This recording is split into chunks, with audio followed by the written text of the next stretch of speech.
हाथरस वाला, फिर से फेल हो गए। असलियत देख लीजिए क्या है।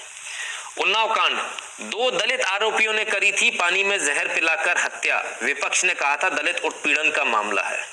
ठीक है, तो असलियत क्या है? 2 दलित जो आरोपी हैं, जो पकड़े गए हैं, दोनों दलित आरोपी हैं, दोनों दलित हैं जो पकड़े गए। ठीक है, उन्हें जहर पिलाकर उनकी हत्या करी बच्चियों की, जबकि इसको सवर्ण वर्सेस ये होने लगा। सवर्णों ने, मतलब इनको दलित सवर्ण वाला एंगल चाहिए था। ये देश के गद्दार, ये हिंदू द्रोही, ये धर्म के गद्दार, ये हिंदुओं में दरार डालने वाले लोग, ये धर्म में दरार डालने वाले लोग, ये देश को तोड़ने वाले लोग, इनका प्रयास हाथरस में फेल हो गया दंगा कराने का। अब यहाँ शुरू हो गए, यहाँ गिद्ध की तरह से आ गए। हाथरस में आपको मालूम है ना किसने पैसा दिया था? आईएसआई से पैसा आया था। ये आंदोलन भी, जो किसान आंदोलन के नाम पे जो आंदोलन चलाया जा रहा है, ये भी आईएसआई और चाइना का पैसा है, पाकिस्तान से पैसा आया हुआ है। और ये हम नहीं कह रहे, ये तो साबित हो चुका है, ये तो चार्जशीट में आ चुका। एनआईए जांच कर रही है भैया, इसकी पर्चा फट गया, एफआईआर फट चुकी, इसकी सारे सबूत आ चुके हैं।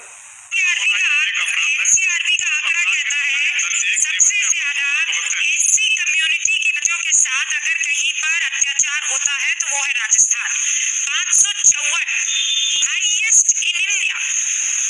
मुझे ये बताइए, आप राजस्थान में क्यों नहीं गए? उत्तर प्रदेश ही क्यों? इसके पीछे की नीयत क्या पता आपको?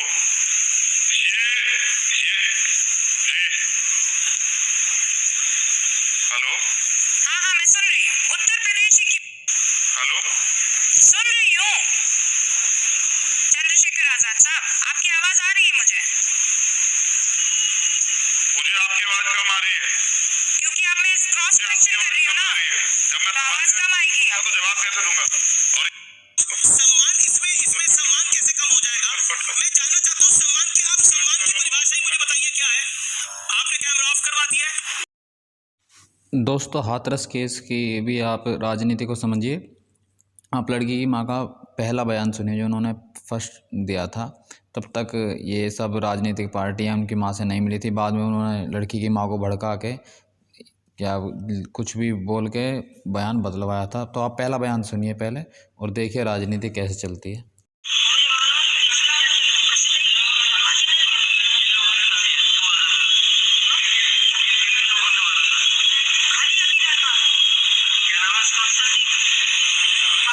किन लोगों ने मारा था? खाली एक ही लड़का था, क्या नाम है उसका? संदीप। सुनिए दोबारा, किन लोगों ने मारा था? खाली एक ही लड़का, क्या नाम है उसका? संदीप। बाकी का नाम है केवल रजिस्टर लिखा है, हमारे ससुर के साथ आते ही इधर आती थी उन्हीं लोगों ने। कितने साल पहले?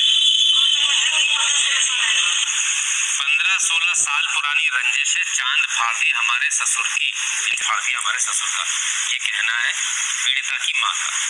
ये पहला बयान। तो देखिए दोस्तों, आप इन्होंने बाद में भीम आर्मी ने कौन इन्होंने करके 3 बेकसूर फंसवा दिए उसमें। तो आप राजनीति समझिए थोड़ी।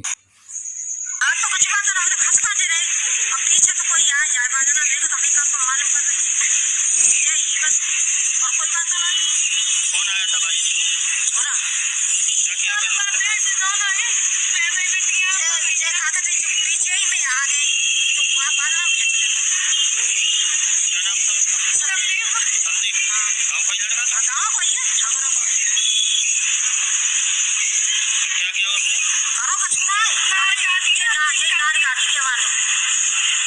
किससे?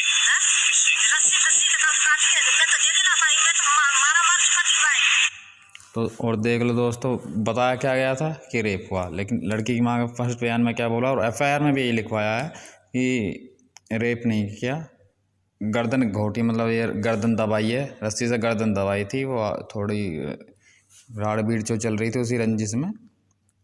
तो ये राजनीति होती है, इसे समझने का प्रयास करिए, किसी के बहकावे में मत आइए। इधर लाश को रुकवा ले। इस लाश के बहाने पूरे प्रदेश में दंगे करा दे, पूरे देश में दंगे करा दे। ये मैं नहीं कह रहा हूं, ये इंटेलिजेंस कह रही है, हमने नहीं कहा। और इसीलिए योगी इनका भी बाप है, उस न बजे बांसुरी तो योगी ने रात में ही दाह संस्कार करवा दिया।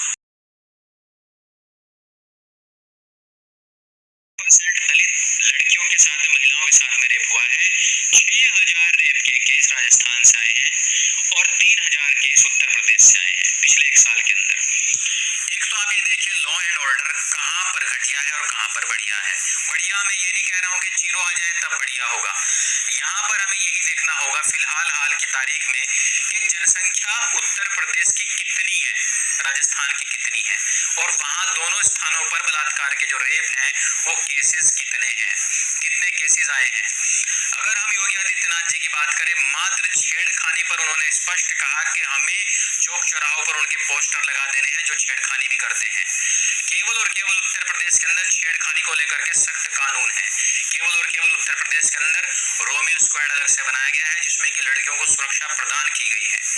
और मैं गर्व के साथ कहता हूं कि आज की तारीख में हमारे क्षेत्रों में लड़कियां आराम से और गर्व के साथ में बराबरी में कंधे में कंधा मिला करके घूम सकती हैं। मैं आपसी रंजिशों की बात नहीं कर रहा हूं कि आपसी रंजिशों में जो हत्याएं होती हैं और जो रेप केसेस होते हैं, आज उत्तर प्रदेश में इतनी बड़ी जनसंख्या पर भी रेप केस पहले से काफी कम हुए हैं और राजस्थान में इतने ज्यादा केस बढ़े हैं जहां पर भी दलित महिलाओं के साथ में रेप की मात्रा जो है बहुत ज्यादा है, लेकिन राहुल गांधी और प्रियंका वाड्रा वहां नहीं पहुंचते हैं और इसी शर्म की वजह से आज यह तो बचपन की प्रैक्टिस है गिरने की और गला घुटवाने की और गला घोटने की। बचपन की प्रैक्टिस है झूठ बोलने की, गलत नैरेटिव को प्रस्तुत करने की, और बचपन की इनकी प्रैक्टिस ही नहीं बल्कि 4-4 पीढ़ियों की प्रैक्टिस है कि किस प्रकार से इलेक्शन से जस्ट पहले वोटों का ध्रुवीकरण किया जाए। ये होने लगा। किसने बनाया? उदित राज ने झूठी खबर फैलाई। झूठी खबर फैलाने, इसमें जो मुख्य आरोपी उनके नाम भी बता दूं। मुख्य आरोपी विनय धानुक उर्फ लंबू 3 लड़कियों में से एक रागिनी रोशनी से एक तरफा प्यार करता था और उस रात रागिनी के खेत के बगल में रागिनी खेत के बगल में दोनों अक्सर खेत में मिलते समय बात किया करते थे, जिस पर आरोपी विनय धानुक को रागिनी से प्रेम हो गया था। विनय ने रागिनी से कई बार अपने प्यार का इजहार भी किया था, जिसको लड़की ने हर बार ठुकरा दिया था। तो साहब एक तरफा प्यार में जो है इन्होंने आकर जो है लड़की की हत्या कर दी। ठीक है साहब, अब ये कौन से वाले हैं? अब देखिए, अगर ये जो भीम जो है जय भीम जय मीम चल रहा उन लोगों के साथ रहेगा तो गलत आदतें तो आएंगी ना। इनको लगता है सब कुछ हमने जो कह दिया वही सही है, मानना ही पड़ेगा, नहीं माना तो हत्या कर दी। ठीक है, तो ये तो सवर्ण का मामला है ही नहीं। सवर्णों का इसमें तो हत्या है सीधे सीधे, इसमें तो रेप हुआ ही नहीं, तो ये कहां से आ गई कहानी? तो उदित राज जी ने इतने डंके की चोट पर झूठ क्यों बोल दिया? लेकिन बोल दिया तो अब क्या होगा? भारत थोड़ा बदल रहा है। उदित राज जी समझ नहीं पा रहे इस बात को कि उत्तर प्रदेश में योगी जी हैं। उदित राज जी जरा ये तो बता दीजिए, इसका जवाब कौन देगा? इस लड़की का पहले रेप किया गया, इसके बाद इसकी हत्या कर दी गई, गैंगरेप करने के बाद इसकी हत्या की गई है।